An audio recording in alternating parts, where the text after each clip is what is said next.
Paramapurusha, that infinite one, is in all things, both in pleasure and in pain, in strife and in joy. That one is there in the hardest times and the most joyful, and in all between. The world today is in a process of change. That change creates shifting, and in that shifting, there is undoing of things that have been, so that there is opportunity for new development, new levels of awareness. As I have noted, that spiritual force, that divine connection, will become more accessible this year, more available to those who attune to that vital frequency. But as that opens into this plane, it creates a shift in the energies. There has already been a shift, or there would be no room for that change of frequency. The love of the infinite is a shower of grace that is always there. But the availability of that grace to people becomes stronger when the outpouring of it is stronger, deeper, closer. But as that divine presence comes closer to this earth plane, the static incrustation of what has been begins to break apart, so that it can reform into a new, lighter, energetic. In this process, many changes occur, some of them very difficult for human beings and for other living beings.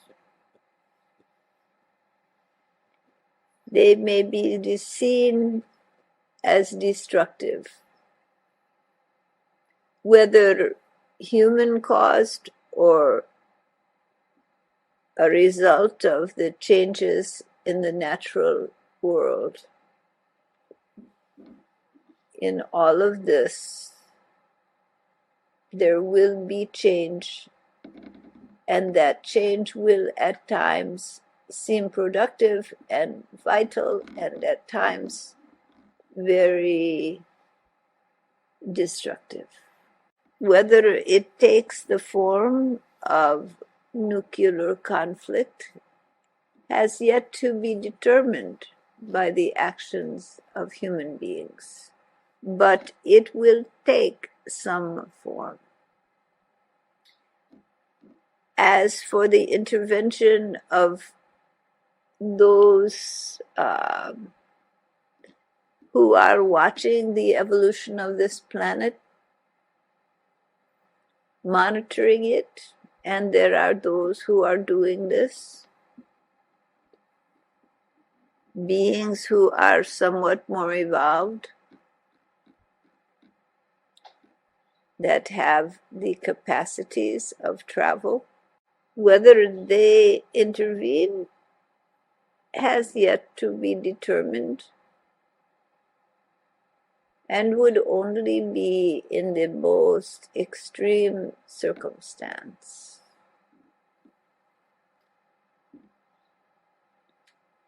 But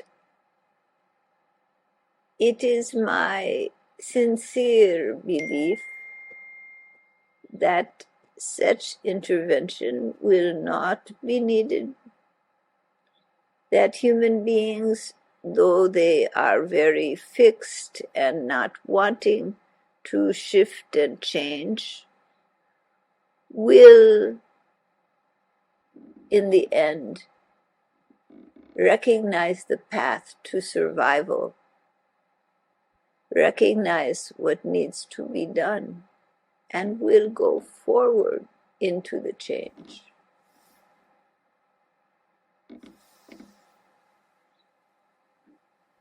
But it will need to become extremely apparent to all, for all to realize the difficulty and what needs to be done. Unknown caller. There is a time for mourning, and there is a time for looking to the future. Being oppressed by what is seen can dampen the spirit. But if you recognize the bright side of all of it, which is that in this shifting and changing and deconstruction, there is a reconstruction going on. There is an alignment with the harmony of divine will and divine presence. And that presence is coming closer to this earth plane, disturbing the static quality of what has been, increasing rajas and greatly enhancing sattva in the world today. Due to these changes, there will be reflections in the makeup of societies, of cultures, of leadership. Naturally, when there are such times, there tends to be polarization. And one view and another will become dominant. And people will not be able to sit in the middle. They will polarize, each trying to find their own solution.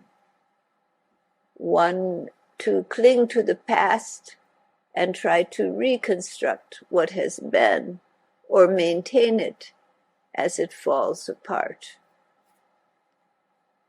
The other to build the new destiny of humankind, the future that is to be.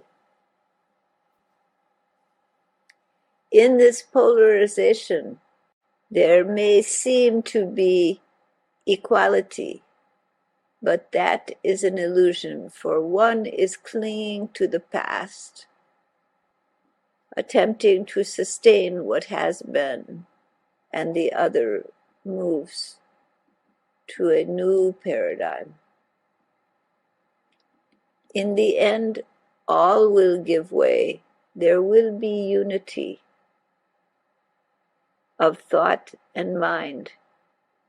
Humanity will unite in the effort to survive, in the effort to bring order to chaos, in the effort to make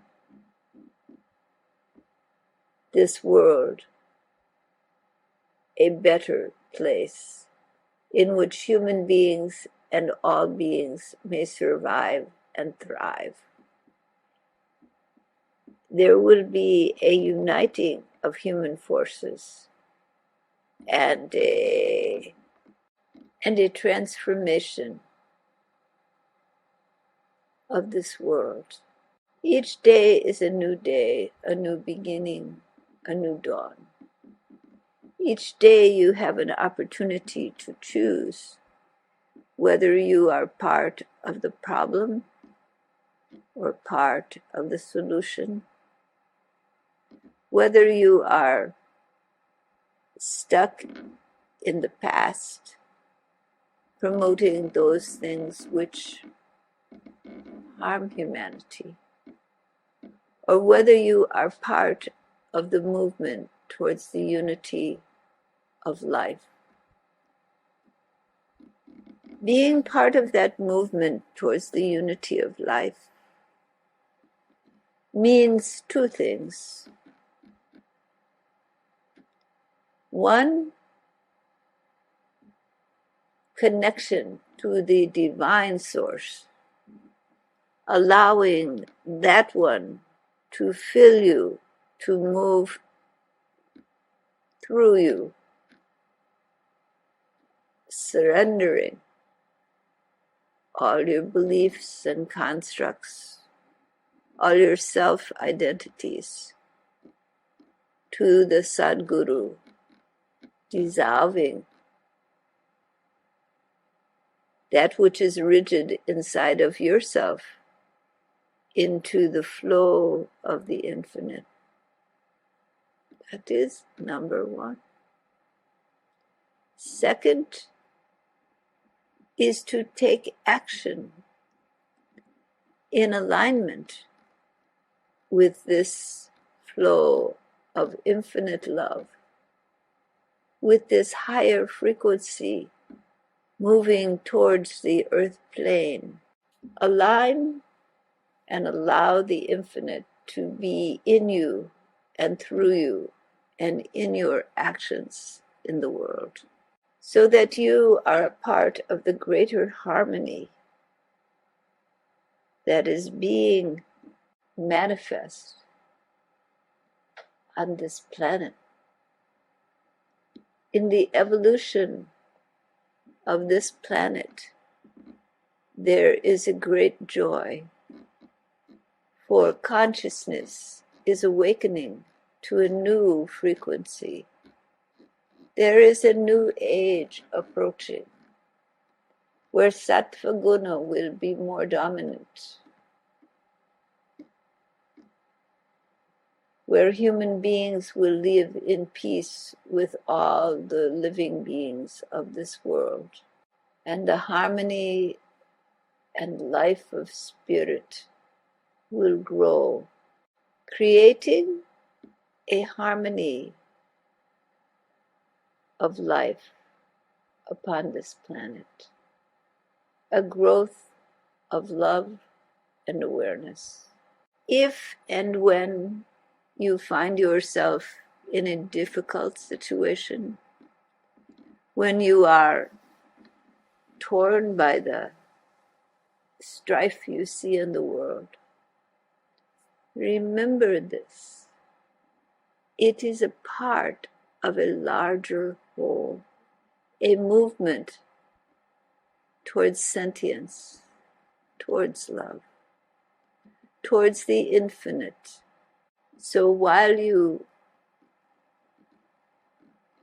connect with that divine source, allow that to flow through you, serve the living beings. But know the future is bright. Never feel discouraged.